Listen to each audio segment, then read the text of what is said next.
નૈઋત્યનું ચોમાસું સમય કરતા વહેલું મહારાષ્ટ્રમાં પહોંચી ગયું હતું, પણ છેલ્લા ઘણા દિવસથી ચોમાસું નિષ્ક્રિય થયું, એટલે કે 26 મે 2025 થી નૈઋત્યનું ચોમાસું છે તે મહારાષ્ટ્રમાં નિષ્ક્રિય થઈ ગયું હતું. મોન્સૂન બ્રેકની કન્ડિશન સર્જાઈ હતી, પણ છેલ્લા 3-4 દિવસથી અરબ સાગરમાં કરંટ આવ્યો છે. અરબ સાગરમાં એક વરસાદી સિસ્ટમ બની છે અને એ સિસ્ટમને કારણે હવે ફરીથી ચોમાસું સક્રિય પણ થયું છે. એટલે હવે આવનારા દિવસમાં ગુજરાતની અંદર ચોમાસાનો પ્રવેશ થાય તેવી શક્યતાઓ પ્રબળ બની છે. આજે 16 જૂન છે. સામાન્ય રીતે 15 જૂને ગુજરાતમાં ચોમાસું આવી જતું હોય.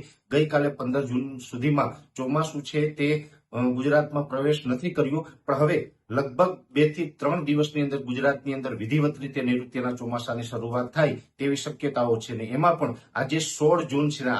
આજે 16 જૂનથી લઈ અને 20 જૂન દરમિયાન રાજ્યના અનેક વિસ્તારોની અંદર સામાન્યથી ભારે અને અમુક જગ્યાએ અતિ ભારે વરસાદોની પણ સંભાવનાઓ છે. કેમ કે અત્યારે અરબ સાગરની અંદર એક વરસાદી સિસ્ટમ સક્રિય છે, જે અત્યારે સાયક્લોનિક સર્ક્યુલેશનના સ્વરૂપમાં છે, પણ હવે આવનારા 24 થી 36 કલાકની અંદર ઇન્ટેન્સિફાય થઈ અને એ લો પ્રેશર અથવા તો વેલમાર્ક લો પ્રેશરમાં ફેરવાય તેવી શક્યતાઓ વધી રહી છે. અને આ સિસ્ટમને કારણે આમ તો છેલ્લા 2 દિવસથી રાજ્યના અલગ અલગ વિસ્તારોની અંદર વરસાદો પણ પડી રહ્યા છે અને હજુ 4 થી 5 દિવસ સુધી રાજ્યના અમુક વિસ્તારોની અંદર વરસાદ પડશે. આમ જોવા જઈએ તો ઓલ ઓવર ગુજરાતમાં, જેમાં સૌરાષ્ટ્ર હોય, કચ્છ હોય, ઉત્તર ગુજરાત, મધ્ય ગુજરાત, દક્ષિણ ગુજરાત, તમામ ભાગોની અંદર વરસાદની શક્યતાઓ છે.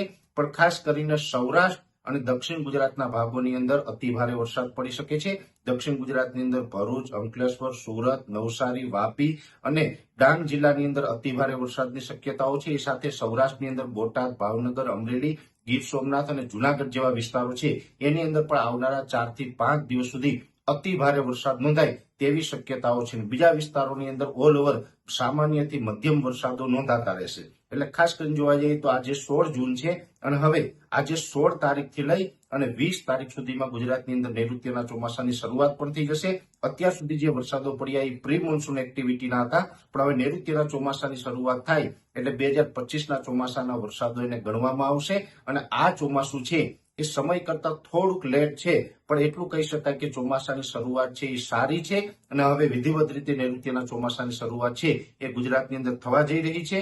અને આ અરબ સાગરની જે સિસ્ટમ છે, આ સિસ્ટમને કારણે વાવણી લાયક વરસાદ પણ રાજ્યના મોટાભાગના વિસ્તારોની અંદર જોવા મળે તેવું એક અનુમાન છે અને અમુક વિસ્તારોની અંદર સામાન્ય કરતા વધારે વરસાદ નોંધાય તેવી શક્યતાઓ છે. એટલે આવનારા 5-6 દિવસ સુધી, જેમાં 20 થી 21 જૂન સુધી રાજ્યના અલગ અલગ વિસ્તારોની અંદર મધ્યમથી સારા અને અમુક વિસ્તારોની અંદર અતિ ભારે વરસાદો નોંધાય તેવી સંભાવનાઓ હાલ દેખાઈ રહી છે.